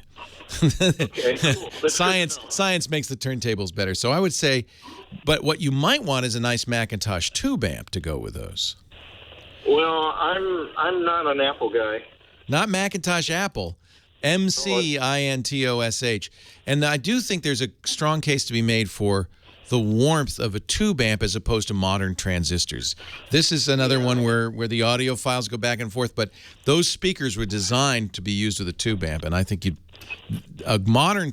you want to do an audiophile system, modern turntable, Macintosh tube amp, those speakers, and then play Jimmy as loud as you can. You're set. Hey, it's nice to talk to you. Hey, thanks for answering my question. You have a great show, by the way. I Thank you. I listen to as much as I can. Keep listening. I appreciate it. Leo Laporte, the tech guy. I am Leo Laporte, the tech guy, and we are taking your tech calls. And I have a tech caller here, Jason, on the line from Richmond, Virginia. Hi, Jason. Hey, Leo. I thoroughly enjoy what you do and the shows that you put on your network as well. Aren't you kind? Yeah, the Twit Podcast Network. You have a really, really good group of people. You know, I'm going to toot my own horn. I don't do it much on this show because this show is a radio show and heard on terrestrial radio. But we do internet shows. After I get done with this, we do a lot of internet shows, and I'm pretty proud of it. We're in our 10th year now. In April, we'll celebrate 10 years, which means we started podcasting right at the beginning of the podcast revolution. We do about 30 shows. I think we're the largest independent podcast network, not affiliated with a broadcast network. And yeah, we have great hosts. About 20 people work for me in the studios here, and I'm pretty proud of it. Pretty happy about it, how it came out. Yeah, so thank you. I appreciate it. If you want to find it on the internet, TWIT, it stands for This Week in Tech, TWIT.tv, or just Google the word twit. I think I'm the #1 twit in the world. I believe so. What can I do for you? My dilemma is this. I have a domain for the sole purpose of having email accounts. Yes, good reason. Yep. And I want to get away from these people. So, okay. So there's two. There's probably GoDaddy, right? You got it. Yeah. Yes, sir. There's two. By the way, they're buying another Super Bowl ad. Oh, shocker. Get ready. You know what happened, though? They chased the guy out. The CEO of GoDaddy is gone. Yeah. He was a character, and I don't think I think in the computer world it's not bad to have some character, but he also liked scantily clad women. And so as a result, a lot of his stuff was kind of sexist, frankly. Right. And then the new executive team came in and they said, we're scrapping this. This does not reflect us. Last year, you may remember the Super Bowl ad featured, oddly enough, women who were fully dressed and, in fact, entrepreneurs and doing great stuff. And I thought, wow, this is a new GoDaddy. This year, apparently, more of the same. So they're getting, although Danica Patrick will be in their ad this time. So we'll have to see if she's in a bikini. But, yeah, my problem with GoDaddy more is that they try to upsell you a lot. I think they have a lot of services besides just domain names. Right. And it's a little much for me. So let me talk about what you're doing. It takes two things. It takes, and they may be, probably in your case, they are one company doing both. The first thing is you have to register a domain name. And you can do that with any accredited registrar. There's a group, a non-governmental organization called ICANN, the Internet Corporation for Assigned Names and Numbers. They're the company that manages .com, .net, .org. They assign numbers to go with those. They maintain the Internet phone book. And every email, every web request, everything you do on the Internet has to go to a number. But usually you don't know the number. It's hard to remember numbers. You know the name. You know yahoo.com or twit.tv. So the phone book maps the name to the number. And that's maintained by ICANN. The ICANN registrars all work with ICANN. When you go to them, you pay $10 or $15 for a domain name, jasonsemail.com. You are effectively paying them to put that in the big book, the big phone book. And you will then have them on they have servers called DNS servers, domain name servers. You'll have them point those lookups to whatever company is doing the email receiving or redirection. So that's the second part of it. So the first is to register a domain name, and then you have to hook that domain name up to an email redirector, which is probably what you're buying, or an email server. Yeah, well, I have everything with them, and the problem is everybody's telling me I can't really transfer my email to a new provider. Of course you can. Okay, because even the new providers, when I contact them, they said, well, you're not going to be able to transfer your existing emails. So you're buying an email server from GoDaddy. Where do you get the email that you get? I have the domain and email service through them both. Mm-hmm. Yeah. So there's two things. There's email redirection, which means you could have, jasonsemail.com go to Gmail. Right. And they would do all the email stuff, but you would have an email redirector. That's the service you would buy from GoDaddy that would say, okay, whenever anybody comes to this domain, send them to Gmail. Or you can actually, and it's much more expensive, have them run an email server on your behalf where they act like Gmail does. Right. Which one are you doing? I am using them as email. Okay. Yeah. So that's why people are telling you, look, the email stored on GoDaddy's servers is going to stay there. but not really. You can fetch it. So if, for instance, today you could do it, you set up a Gmail account for free with Google. Right. You could then tell Google your credentials to your GoDaddy email, and you could say, get all that mail. And unfortunately, I have 5 or 6 accounts for like family too, and some are using webmail, some are using Pop, some are using IMAP. So it's like I don't know. You've kind of gone all in on GoDaddy, haven't you? Well, yeah, and I was with them before. Most people knew who they were. I mean, so here's the other thing you could do. It's very easy to move your domain name anywhere. Sure, yeah. That's not a problem. And then the domain name could reflect back to GoDaddy if you wanted. So you could get another domain registrar and tell it the email server is GoDaddy.com. Well, it's just the filtering that I'm having a problem with them, where I get stuff that doesn't even make it to me, that I know that they're blacklisting probably, that's legitimate stuff. And that's the real issue, where I want somebody else to be able to handle the mail in the hopes that I'll get the mail that I should be getting consistently. The good news is Google Mail, Gmail does the best of anybody. Okay. Without some of the problems associated with blacklisting. Right. Sometimes blacklisting is overzealous and will block mail from legitimate senders. Oh, they would occasionally block my New York Times, daily emails. That's not what you want.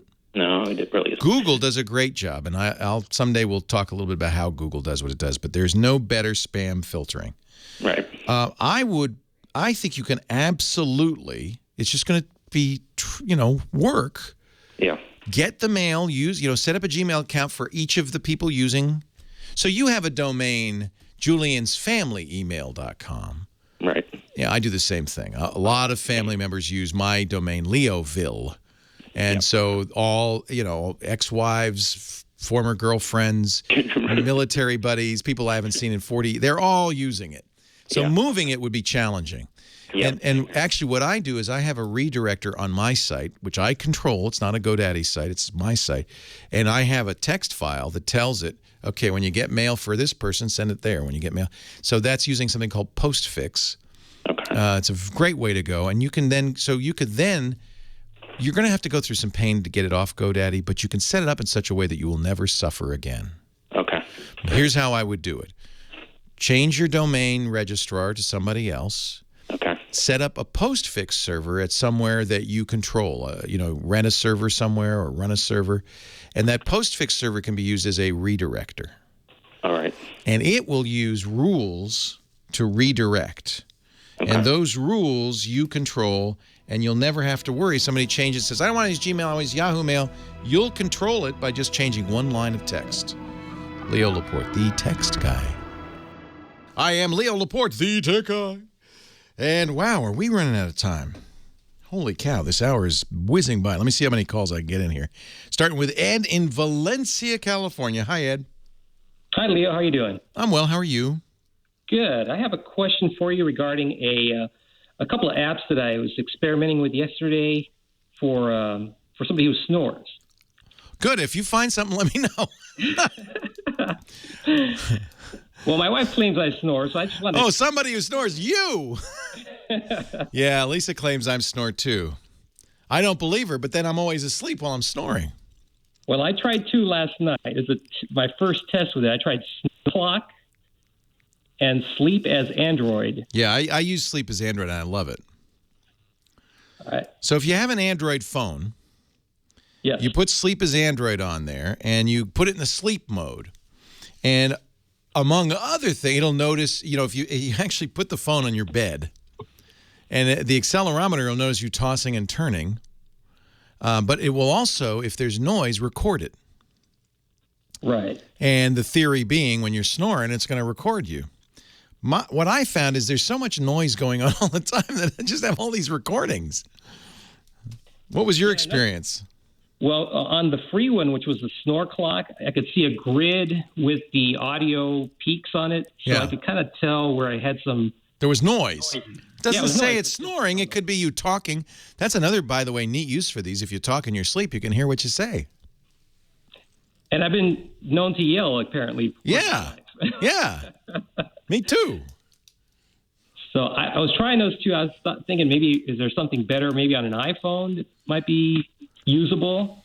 To me, Sleep as Android has every feature you could think of, and they've been updating it pretty regularly. So I'm kind of fond of it. There are others. Let's see. Here's an Apple one. I haven't used any on the iPhone. I've used clocks and stuff that supposedly will do this. Here's one called Snore Lab, Snoring Management. Obviously there's a market for this.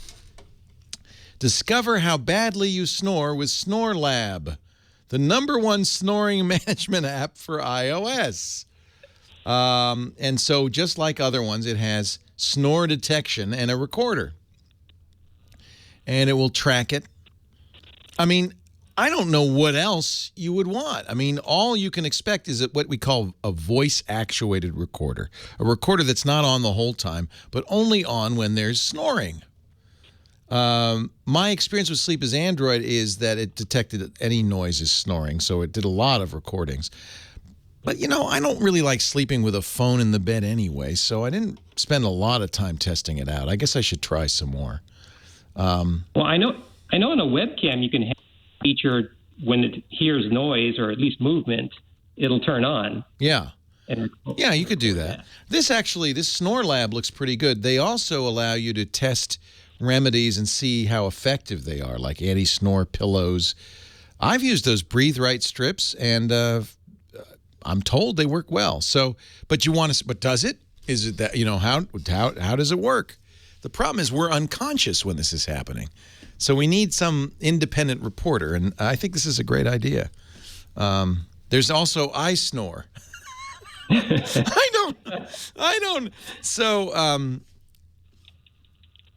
I think probably what you really want is if it's really a problem, is to be monitored to make sure you don't have sleep apnea. That is an actual serious medical condition where you stop breathing periodically. It can really cause problems, at the very least of which is kind of chronic fatigue because you're not sleeping well. And only a physician could do that. They may prescribe a CPAP machine. So all of these are very much like the home remedies you'd see on late night TV.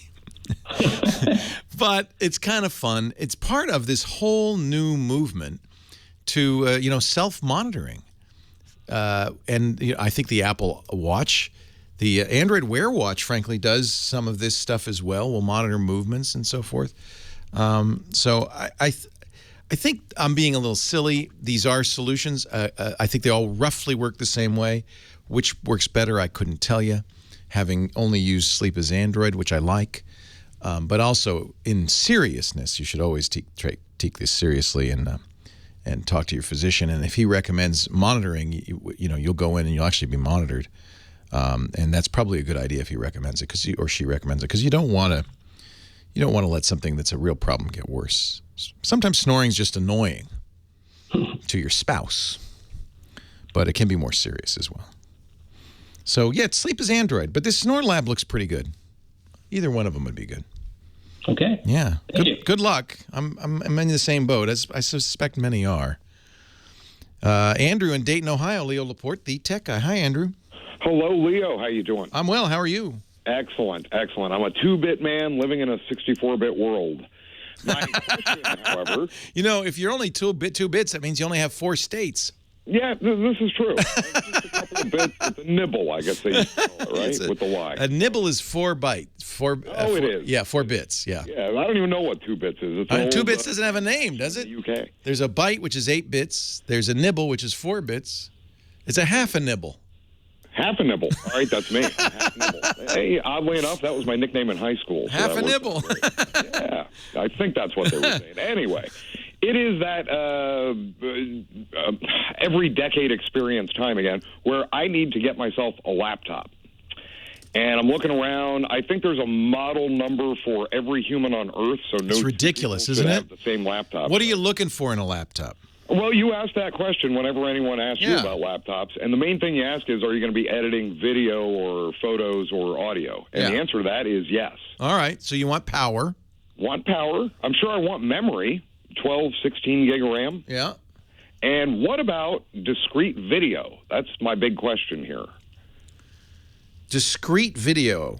Yeah, as opposed to just the Intel graphics 4400. Oh, I see. Kind yeah, there are a lot of gaming machines have NVIDIA graphics cards in the laptops. Is that important, though, in the video Not for editing? video editing, no.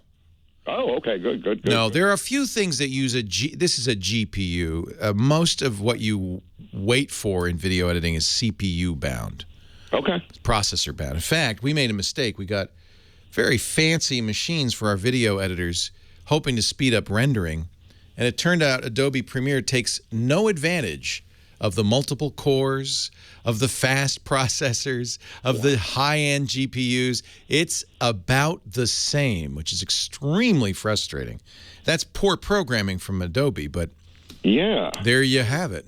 So should I be looking at, like, I'm guessing Core i5 or better in i7? i7 would be better, more threads. Okay. And a larger L2 cache, which generally makes a big difference in processor performance. Okay, large L2 cache. Yeah. Good deal. And what about a touch screen? Is that going to be something that's useful? I like a touchscreen in Windows 8. I don't think it helps you particularly with video editing. I don't either. But I'm kind of, I've been playing around with some of them in the stores and whatnot because, I think that doesn't matter. You choose what you prefer. I ordered the new Dell XPS 13, which is a 13-inch screen and an 11-inch body. And it's a beautiful machine using the newest Broadwell processors. By the way, the new Broadwell, the 5th generation, isn't faster particularly. It's better battery life. Right, and that was my next question. Is it worth waiting for those to kind of make it, to the mainstream here? Only if battery life's important. Well, they're only about 5 to 10% faster. They're not a lot faster. That's typical of Intel. They work in a tick-tock fashion, and we're in the reduce the size of the die, not improve the performance of the processor. Right. Okay. Well, that's a good Lenovo has a really good one using the new Haswell, the i5, a new X1 Touch, I think. I bought the Dell because I wanted that new processor. You probably would want a bigger screen if you're video editing. I don't know who makes big screens at this point. 17-inch screens seem to be disappearing. I bet your Dell has one. Mostly RAM. And, SSD. Man, SSD makes a huge difference. Hey, we're out of time. The GizWiz coming up next as we continue with the Tech Guy program. Leo Laporte, the Tech Guy. I am Leo Laporte, the Tech Guy. This is the Tech Guy Show, and of course, every week at this time, we are joined by the ghost of Christmas gadgets past, Dick DeBartolo, Mad Magazine's maddest writer, and the GizWiz. Hello, Dickie D. Leo, how you doing, pal? I am very, very well. How are things in Disneyland? Things are good. Things are very good. Yeah. It's very funny. Someone sent me an email and said, do you have anything in the warehouse that was a big famous gadget and now is not around anymore? And I said, that's what the entire warehouse The whole thing. Yeah. Exactly. So I have a gadget now that it has been years since I've heard anybody talk about electrostatic speakers. Oh, yeah. Do you have any? Do you own one? No, but that was the thing, wasn't it? Oh, when I was a kid, first of all, they were always 6 or 7 feet tall. Yeah. And when they went on, the lights in the house would dim because they took incredible power. They sounded really good. So when someone from BenQ called up and said, we now have a portable electrostatic speaker, I said, how is that possible? Because they take so much power. And the guy said, well, can we come by your office and let you hear one of them? They always want to come by the office. They always want to come by. I think it's just to get the free Mad magazines. I think what do I care? Yeah. Okay, so it's from BenQ, and it's called the Trevolo, Trevolo, Bluetooth electrostatic speaker. Bluetooth? Bluetooth, yes. Wow. And I said to the guy, he asked if I knew anything about electrostatic. And I said, I know that they have incredible mid-range and high and almost no bass. And he said, yes, that's correct.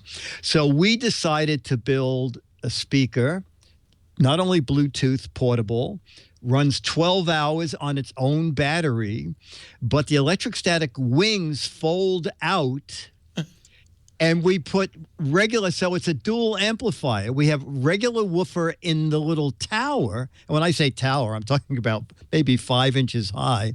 And then the wings fold out, and they sound really great. I had Dennis come down because Dennis likes jazz and he likes vocalists. And he thought the sound was really great. Super mid-range, super high. I still think. How are they doing? So the low is not really. The low. You know what, Leo? If you don't mind playing them loud, I think they really are amazing. They're also great looking. They're all metal. They come in silver or in black. They're at the high end of portable Bluetooth speakers at $299, but that's where most of the big guys come in at. And it also has a 3.5 millimeter input in case you want to play stuff through it that's not Bluetooth. And all in all, I think they did a really nice job with this. Are they are they expensive? Because I know they're $299. Yeah, they're a little pricey, huh? They're a little pricey. So it'd be nice if you could listen before you bought. You know what? I've not seen. They told me they were going to ship in December, but I just before we talked, I went on their website and it says shipping soon. You can order now, shipping soon. So I don't know. It would be nice if there was a place you could go hear them. Because this is a kind of a different. So it's a very different kind of sound. Yeah, exactly. So just so people understand, most speakers use So the whole idea of any speaker system is you've got to get a membrane to vibrate. Yes. To make sound, just like your vocal cords vibrate to make sound, and they do it by pushing air. So somehow you have to translate the sound coming out of your computer or your record player or whatever into vibrations of a membrane, and most of them do it with magnets. Yes. But these electrostatic speakers, instead of using magnets, they do an electrostatic field, and so they move the whole membrane. It's a little less prone to distortion. It's a little more accurate, perhaps.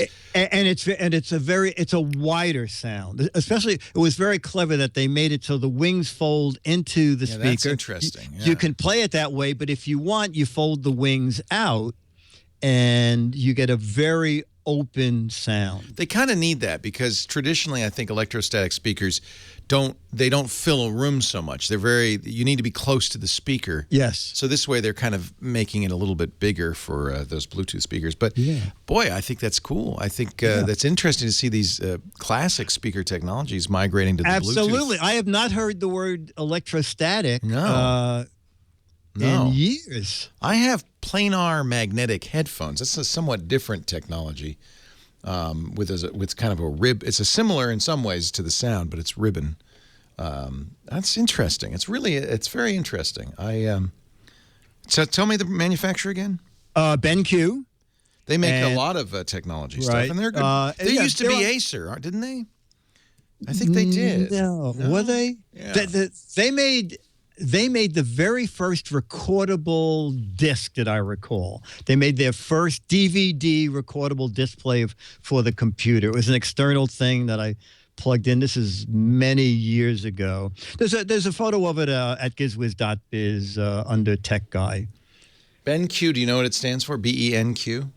No. What does it stand for? According to BenQ, it's a Taiwanese company. It stands for bringing enjoyment, and quality, Q, to life. Bringing enjoyment and quality to life. Shouldn't it be Ben Talad? I forgot the TL. They left the TL out. I don't know why. I thought Acer acquired them they were spun off from Acer. Oh, they were? Okay. Yeah. Okay. Yeah. I think they used to do hard drives. They used to be Acer. Yeah. Okay. Yeah. Very interesting. Dick DeBartolo is at gizwiz.biz. That's his website, gizwiz.biz. You can get information on the gadgets he mentions here, but also on his GizWiz podcast, and also on World News Now and all the other places he appears at that site, gizwiz.biz. But more importantly, you can also play the What the Heck Is It contest. What the heck is that? Yikes, it's a monster. No, it's not. It looks like I don't know what it is. So he puts a close-up picture of some commonly seen gadget, actually often uncommon. You know, if I was entering this, I have a winning answer. You would? It's the last nail in the Sky Mall coffin. It looks like a screwdriver with a very strange head. I don't know what it is. So here's the deal. If 12 people get it right, they're going to get autographed copies of Mad Magazine. But the 24 wrong answers that are the funniest or the silliest also get an autographed copy of Mad Magazine. Autographed by whom? Well, this guy right here. Mad Magazine's maddest writer for decades, Dick DeBartolo. So go to gizwiz.biz for all the rules. You are playing for the April 2015 issue of Mad Magazine. Correct. April. Wow. How does that happen? Time go. Yeah, exactly. How did it happen? How did this happen? How did CES come and go? Come and go. I was thinking the other day, when's Christmas? Wait a minute. We already had it. We already had it. But good news, as you get older, Christmas comes faster each year. Pretty soon it's just blurred. Christmas. Exactly. What? I got to buy presents again? I just bought presents. All right, Dick. Thanks so much. The website is gizwiz.biz, and we'll talk to you next week. And I'll be here. Yeah. We should. I thought it'd be kind of interesting to talk a little bit about the speaker technology before we wrap things up, because there are a lot of different technologies. I'm looking on Wikipedia, and while there's the traditional magnet speakers, there's electrostatic, there's magnetostatic, there's magnetorestrictive, piezoelectric speakers. Those are the kinds of little beepers you have in your smartphone. They're piezoelectric because they use a tiny amount of electricity. And each has its own characteristics. And I use headphones that are, they're called planar magnetic. They have conductors printed or embedded on a flat diaphragm. They're kind of like a ribbon speaker, but not exactly. They're very accurate. They're really great headphones. They're also very expensive headphones. But, you know, I think the problem with audio and audiophiles in general is, you know, there's a lot of psychology in what you hear. Bending wave loudspeakers, flat panel loudspeakers, Heil air motion transducers. How about this? I want a plasma arc speaker. Whoa. Charged plasma. Wow. All right. Hey, we're out of time. I thank you for being here. It's been a great geek holiday every weekend. Will you join me for the Tech Guy Show? Thanks to Heather Hammond, Nathan Staten, our musical director. Thanks to you for joining me. See you next time. Bye-bye. Well, that's it for the Tech Guy Show for today. I'm Leo Laporte. Thank you so much for joining us. Don't forget, the Tech Guy is just the tip of the iceberg. We do nearly 30 shows now on the Twit Netcast Network, and you'll find them all at twit.tv. We talk about Windows on Windows Weekly, Macintosh on Mac Break Weekly, iPad on iPad Today. You get your daily dose of tech news from Tech News Today, and our weekly roundtable show, This Week in Tech. It's all at twit.tv. And I'll be back next time with another great Tech Guy podcast. Thanks for joining me. See you next time.